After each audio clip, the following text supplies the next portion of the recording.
ایمان والو، دگنا چوگنا سود نہ کھاؤ اور اللہ سے ڈرو تاکہ کامیاب ہو جاؤ، اور دوزخ کی آگ سے بچو جو کافروں کے لیے تیار کی گئی ہے، اور اللہ اور اس کے رسول کی اطاعت کرو تاکہ تم پر رحمت کی جائے،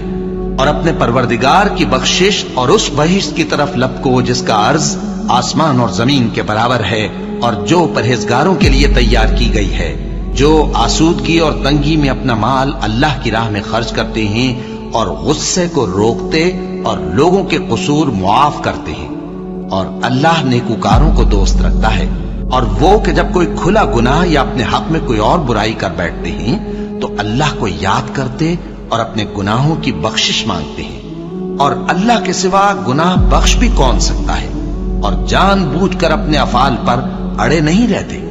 ایسے ہی لوگوں کا صلہ ان کے پروردگار کی طرف سے بخشش اور باغ ہیں جن کے نیچے نہریں بہ رہی ہیں، اور وہ ان میں ہمیشہ بستے رہیں گے، اور اچھے کام کرنے والوں کا بدلہ بہت اچھا ہے۔